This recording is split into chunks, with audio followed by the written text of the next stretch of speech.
ಕರ್ನಾಟಕ ರಾಜ್ಯದಲ್ಲಿ ಇರ್ತಕ್ಕಂಥ ಬರಗಾಲದ ಬಗ್ಗೆ ನಾವು ಕೇಂದ್ರ ಸರ್ಕಾರಕ್ಕೆ ಸೆಪ್ಟೆಂಬರ್ ತಿಂಗಳಿನಲ್ಲಿ ಪರಿಹಾರ ಕೋರಿ ಮನವಿಯನ್ನು ಸಲ್ಲಿಸಿದ್ವಿ.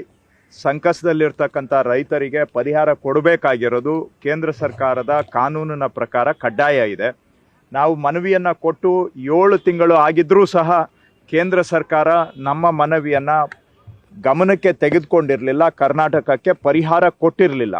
ಇದರ ಹಿನ್ನೆಲೆಯಲ್ಲಿ ಮಾರ್ಚ್ 23ನೇ ತಾರೀಕು ನಾವು ಸುಪ್ರೀಂ ಕೋರ್ಟಲ್ಲಿ ಕೇಸನ್ನು ಫೈಲ್ ಮಾಡಿದ್ವಿ.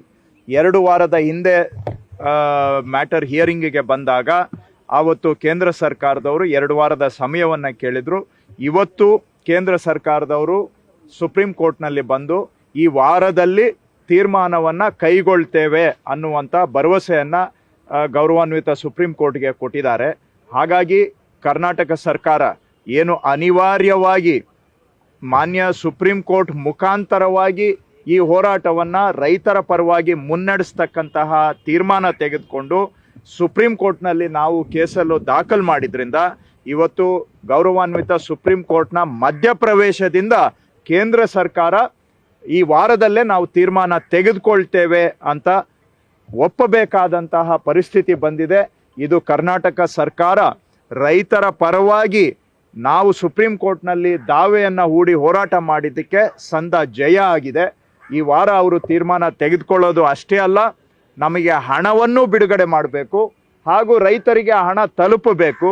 ನಾವು ಕೇಳಿರುವ ಹಣ ಒಟ್ಟು 18,172 ಕೋಟಿ. ಅದರಲ್ಲಿ ರೈತರಿಗೆ ಪರಿಹಾರ ಕೊಡಬೇಕಾಗಿರ್ತಕ್ಕಂಥ ಹಣ 4,663 ಕೋಟಿ. ನಾನು ಆಗ್ರಹ ಮಾಡ್ತಾ ಇದ್ದೇನೆ, ಕೇಂದ್ರ ಸರ್ಕಾರ ರೈತರಿಗೆ ಸಲ್ಲಬೇಕಾದಂಥ 4,663 ಕೋಟಿಯನ್ನು ಕೂಡ ಬಿಡುಗಡೆ ಮಾಡಬೇಕು. 4,663 ಕೋಟಿ ಬಂದರೆ ನಮ್ಮ ರಾಜ್ಯದ ಎಲ್ಲ ಎಲಿಜಿಬಲ್ ರೈತರಿಗೆ, ಅರ್ಹ ರೈತರಿಗೆ ಸುಮಾರು 13,000 ರೂಪಾಯಿ ಪ್ರತಿಯೊಬ್ಬ ರೈತರಿಗೂ ಸಿಗುತ್ತೆ.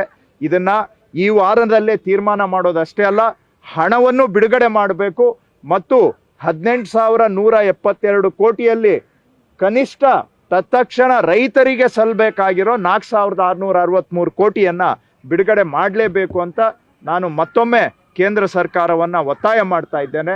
ಅವರು ಸುಪ್ರೀಂ ಕೋರ್ಟ್ ಮುಂದೆ ಬಂದು ಇವತ್ತು ಅವರಾಗೆ ಒಪ್ಕೊಂಡಿದ್ದಾರೆ, ಎಲ್ಲ ಅದಕ್ಕೆ ಬೇಕಾದಂಥ ಪ್ರಕ್ರಿಯೆ ಆಗಿದೆ.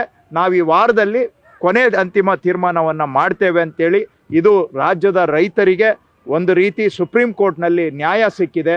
ಕರ್ನಾಟಕ ಈ ಹೋರಾಟವನ್ನು ಕಾನೂನಾತ್ಮಕವಾಗಿ ಮಾಡಲಿಕ್ಕೆ ತೀರ್ಮಾನ ಮಾಡಿದ್ರಿಂದ ಇವತ್ತು ಸುಪ್ರೀಂ ಕೋರ್ಟ್ ಮಧ್ಯಪ್ರವೇಶದಿಂದ ನಮ್ಮ ರಾಜ್ಯಕ್ಕೆ, ನಮ್ಮ ರೈತರಿಗೆ ನ್ಯಾಯ ಸಿಗುವಂಥ ಹೊಸ್ತಿಲಲ್ಲಿ ನಾವು ಬಂದು ನಿಂತಿದ್ದೇವೆ ಅಂತ ಹೇಳಲಿಕ್ಕೆ ನನಗೆ ಸಂತೋಷ ಆಗ್ತಾ ಇದೆ. ಯಾಕೆಂದರೆ ನಾವು ಸುಪ್ರೀಂ ಕೋರ್ಟಿಗೆ ಹೋದಾಗ ಇದರ ಬಗ್ಗೆ ನಾನಾ ರೀತಿಯ ಚರ್ಚೆಗಳಾಗಿದ್ವು.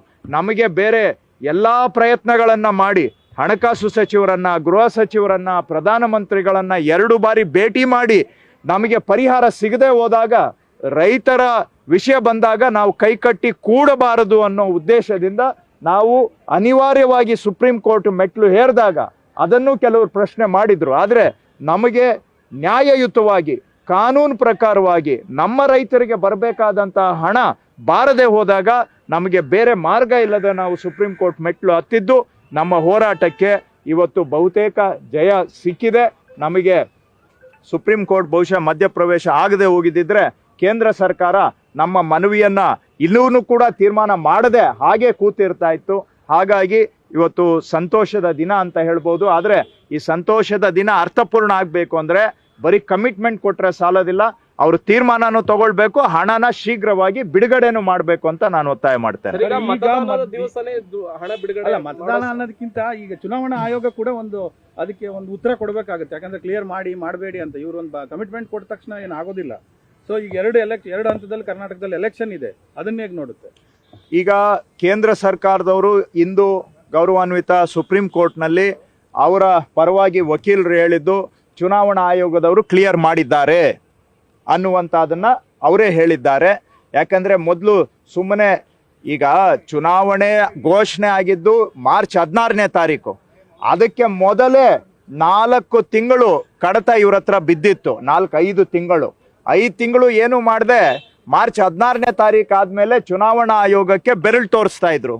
ಆದರೆ ಚುನಾವಣಾ ಆಯೋಗದವರು ಕೂಡ ಈಗ ಇದಕ್ಕೆ ಅಡ್ಡಿ ಇಲ್ಲ, ಮುಂದುವರಿಬಹುದು ಅಂತ ಕ್ಲಿಯರೆನ್ಸ್ ಕೊಟ್ಟಿದ್ದಾರೆ. ಹಾಗಾಗಿ ಇದು ಚುನಾವಣಾ ಆಯೋಗದ ಅಡ್ಡಿ ಇಲ್ಲ ಅನ್ನುವಂಥದ್ದನ್ನ ಕೇಂದ್ರ ಸರ್ಕಾರವೇ ಇವತ್ತು ಕೋರ್ಟ್ನಲ್ಲಿ ಹೇಳಿದೆ. ಮುಂದುವರೆದು ಚುನಾವಣೆಗಳ ಮೇಲೆ ಏನು ಪ್ರಭಾವ ಆಗುತ್ತೆ ನೋಡಿ, ರೈತರ ಹಿತ ಮುಖ್ಯ, ಎರಡನೇದು ಚುನಾವಣೆ.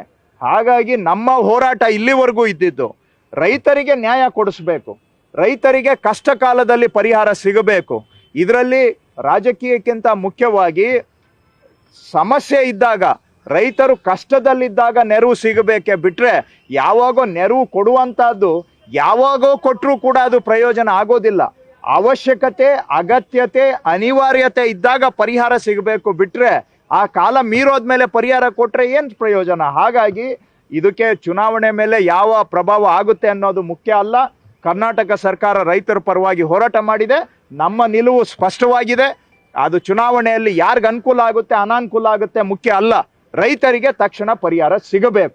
ಈ ವಿಷಯದಲ್ಲಿ ನಮಗೆ ಸ್ಪಷ್ಟತೆ ಇದೆ. ಬಿಜೆಪಿ ಅಡ್ವಾಂಟೇಜ್ ಮಾಡ್ಕೊಳ್ಳಲ್ವಾ ಅಂತ? ಯಾಕಂದ್ರೆ ಎಲ್ಲಿ ನೋಡಿ, ಎರಡನೇ ಹಂತಕ್ಕಾದ್ರೆ ಅಡ್ವಾಂಟೇಜ್ ಆಗುತ್ತಲ್ಲ. ಸೆಂಟ್ರಲ್ ಗೌರ್ಮೆಂಟ್ನವರು ಏನಾದರೂ ಪರಿಹಾರ ಕೊಡಬೇಕಾಗಿದ್ದಿದ್ರೆ ಅವರು ನಮ್ಮದು ರಿಕ್ವೆಸ್ಟ್ ಕೊಟ್ಟಿದ್ದು ಸೆಪ್ಟೆಂಬರ್ ತಿಂಗಳಲ್ಲಿ ಮೆಮೊರಾಂಡಮ್, ಎಲ್ಲ ಅಧಿಕಾರಿಗಳು ರಿಪೋರ್ಟ್ ಕೊಟ್ಟಿದ್ದು ನವೆಂಬರ್ 13ನೇ ತಾರೀಕಿಗೆ ಅವರ ರಿಪೋರ್ಟ್ ಅಂತಿಮ ಆಗಿದೆ. ನವೆಂಬರ್ 13ರಿಂದ ಇಲ್ಲಿವರೆಗೂ ಕೂಡ ಕರ್ನಾಟಕದ ರೈತರಿಗೆ ಬರಬೇಕಾಗಿದ್ದಂಥ ಪರಿಹಾರ ಕೊಡದೆ ಅನ್ಯಾಯ ಮಾಡಿ ಆಗಿದೆ. ಇವತ್ತು ನಾವು ಸುಪ್ರೀಂ ಕೋರ್ಟ್ ಮೆಟ್ಲೇರದೆ ಹೋಗಿದ್ದಿದ್ರೆ ರೈತರಿಗೆ ಪರಿಹಾರ ಸಿಗ್ತಾ ಇತ್ತಾ? ಅವರು ನಮ್ಮ ಕರ್ನಾಟಕದಲ್ಲಿ ಅಪೋಸಿಷನ್ ಲೀಡರ್ ಮಾತಾಡಿದ್ ನೀವು ನೋಡಿದ್ರೆ ಏನು ನಮ್ಮ ರಿಪೋರ್ಟನ್ನು ಕಸದ ಬುಟ್ಟಿಗೆ ಹಾಕಬೇಕು ಅನ್ನೋ ಥರ ಮಾತಾಡಿದ್ರು. ರೈತರದು ಎಲ್ಲ ರಾಜ್ಯ ಸರ್ಕಾರ ಮೇಲೆ ದೂಷಣೆ ಮಾಡುವಂಥದ್ದು ಮಾತಾಡಿದ್ರು. ಹಾಗಾದ್ರೆ ಇವತ್ತು ಸೆಂಟ್ರಲ್ ಗೌರ್ಮೆಂಟ್ ಯಾಕೆ ಬಂದು ಒಪ್ಕೊಂಡಿದೆ ಈ ವಾರದಲ್ಲಿ ತೀರ್ಮಾನ ಮಾಡ್ತೀವಿ ಅಂತೇಳಿ? ಯಾಕೆ ಅಂದರೆ ಕರ್ನಾಟಕ ಸರ್ಕಾರ ಎಲ್ಲ ಕ್ರಮಗಳನ್ನು ಸಮಯಕ್ಕೆ ಸರಿಯಾಗಿ ತೆಗೆದುಕೊಂಡು ಎಲ್ಲ ವರದಿಗಳನ್ನು ಕೊಟ್ಟಿದ್ರಿಂದ ಅವರು ನಮ್ಮ ಬಗ್ಗೆ ಕೌಂಟರ್ ಆರ್ಗ್ಯುಮೆಂಟ್ಗೆ ನಮ್ಮನ್ನ ಟೀಕೆ ಮಾಡೋದಕ್ಕೆ ಒಂದು ಪಾಯಿಂಟ್ ಕೂಡ ಇರಲಿಲ್ಲ. ಹಾಗಾಗಿ ಅವರು ಈ ವಿಷಯದಲ್ಲಿ ಪ್ರತಿವಾದನೆ ಬೇಡ, ನಾವೇ ಈ ವಾರ ತೀರ್ಮಾನ ಮಾಡ್ತೀವಿ ಅಂತ ಇವತ್ತು ಬಂದು ಸುಪ್ರೀಂ ಕೋರ್ಟ್ನಲ್ಲಿ ಕೇಂದ್ರ ಸರ್ಕಾರದ ಉನ್ನತ ವಕೀಲರೇ ಹೇಳ್ತಾ ಇದ್ದಾರೆ ಅಂದರೆ ಅಲ್ಲಿಗೆ ಕರ್ನಾಟಕ ಕೊಟ್ಟಂತ ಮೆಮೊರಾಂಡಮ್ ಪರ್ಫೆಕ್ಟ್ ಆಗಿತ್ತು, ಟೈಮ್ಗೆ ಕೊಟ್ಟಿದ್ರು. ಡಿಲೇ ಆಗಿರೋದು ಸೆಂಟ್ರಲ್ ಗೌರ್ಮೆಂಟ್ ಇಂದ. ಈ ವಾರದಲ್ಲಿ ನಾವು ತೀರ್ಮಾನ ಮಾಡ್ತೀವಿ, ಇಷ್ಟು ಸಾರಾಂಶ ಅವರ ಹೇಳಿಕೆಯಿಂದಾನೇ ನಮಗೆ ಸಿಗುತ್ತೆ. ಹಾಗಾಗಿ ಇದು ಕೇಂದ್ರ ಸರ್ಕಾರ ಇಲ್ಲಿವರೆಗೂ ನಮಗೆ ಮಲತಾಯಿ ಧೋರಣೆ ಮಾಡ್ತಾ ಇತ್ತು ಅನ್ನೋದಕ್ಕೆ ಇವರು ಮಾಡಿರೋ ಡಿಲೇನೇ ಸಾಕ್ಷಿ. ರೈತರ ಪರವಾಗಿ ಅನಿವಾರ್ಯ ಸಂದರ್ಭದಲ್ಲಿ ನಾವು ಎಲ್ಲ ಹಿಂದೆ ಯಾರು ಕೂಡ ಸುಪ್ರೀಂ ಕೋರ್ಟ್ಗೆ ಬರ ಪರಿಹಾರಕ್ಕಾಗಿ ಯಾರು ಸುಪ್ರೀಂ ಕೋರ್ಟ್ ಪ್ರವೇಶ ಮಾಡಿರಲಿಲ್ಲ.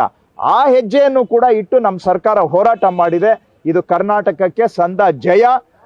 ಏನು ಸತತವಾಗಿ ಕೇಂದ್ರ ಸರ್ಕಾರದಿಂದ ಅನ್ಯಾಯ ಆಗ್ತಾ ಇತ್ತು ಅದರ ವಿರುದ್ಧ ಹೋರಾಟದಲ್ಲಿ ಕರ್ನಾಟಕಕ್ಕೆ ಜಯ ಆಗಿದೆ. ಮತ್ತೆ ಇನ್ನೊಂದು ಹೇಳಿದ್ರೆ ಸೌಹಾರ್ದಯುತವಾಗಿ ಬಗೆಹರಿಸಿಕೊಳ್ಬೇಕಿತ್ತು. ಕೋರ್ಟ್ ತನಕ ಬರೋದು ಒಕ್ಕೂಟ ವ್ಯವಸ್ಥೆಯಲ್ಲಿ ಅದು ಅಷ್ಟು ಒಳ್ಳೇದಲ್ಲ ಅನ್ನುವಂಥದ್ದು ಕೋರ್ಟ್ ಅಭಿಪ್ರಾಯ ಪಟ್ಟಿದೆ. ಅದು ಈ ಒಕ್ಕೂಟ ವ್ಯವಸ್ಥೆಯಲ್ಲಿ ಜವಾಬ್ದಾರಿ ಇರತಕ್ಕಂಥದ್ದು ಕೇಂದ್ರ ಸರ್ಕಾರದ್ದು, ಎಲ್ಲರನ್ನ ಜೊತೆಗೆ ತೆಗೆದುಕೊಂಡು ಹೋಗ್ತಕ್ಕಂಥದ್ದು. ಅವರು ಯಾಕೆ ಕರ್ನಾಟಕ ಅಂತ ರಾಜ್ಯಗಳು ಕೋರ್ಟಿಗೆ ಯಾಕೆ ಬರಬೇಕು? ಅವರ ಮೂಲಭೂತ ಹಕ್ಕು ಕಾನೂನು ಪ್ರಕಾರವಾಗಿ ಅವರಿಗೆ ಸಿಗ್ಬೇಕಾಗಿರ್ತಕ್ಕಂಥ ಪರಿಹಾರ ಪಡ್ಕೊಳ್ಳೋದಿಕ್ಕೆ ರಾಜ್ಯಗಳು ಸುಪ್ರೀಂ ಕೋರ್ಟ್ಗೆ ಬರ್ತಕ್ಕಂಥದ್ದು ಒಳ್ಳೇದು ಅಲ್ಲ ಅನ್ನುವಂಥ ಅರ್ಥದಲ್ಲಿ ಗೌರವಾನ್ವಿತ ನ್ಯಾಯಮೂರ್ತಿಗಳು ಅದನ್ನ ಉಲ್ಲೇಖ ಮಾಡಿದ್ದಾರೆ. ಅದು ಕೇಂದ್ರ ಸರ್ಕಾರಕ್ಕೆ ಅನ್ವಯ ಆಗುತ್ತೆ. ರಾಜ್ಯಗಳನ್ನ ಈ ತರ ಇಕ್ಕಟ್ಟಿಗೆ ಸಿಗಿಸಿ ಅವರಿಗೆ ನ್ಯಾಯಯುತವಾಗಿ ಅವರ ಹಕ್ಕಿನ ಪ್ರಕಾರ ರಾಜ್ಯಗಳಿಗೆ ಬರಬೇಕಾಗಿರ್ತಕ್ಕಂಥ ಹಕ್ಕುಗಳನ್ನ ದಮನ ಮಾಡಿದ್ರೆ ಅನಿವಾರ್ಯವಾಗಿ ಸುಪ್ರೀಂ ಕೋರ್ಟ್ಗೆ ನಾವು ಹೋಗ್ಬೇಕಾಗತ್ತೆ. ಆದ್ರೆ ಇದು ಆಗ್ಬಾರ್ದು. ನಾವು ಮನವಿ ಕೊಟ್ಟು 7 ತಿಂಗಳಾಗಿದೆ. 1 ತಿಂಗಳು ಒಳಗಡೆ ಪರಿಹಾರ ಕೊಡಬೇಕು ಅಂತ ಹೇಳುತ್ತೆ ಕಾನೂನು.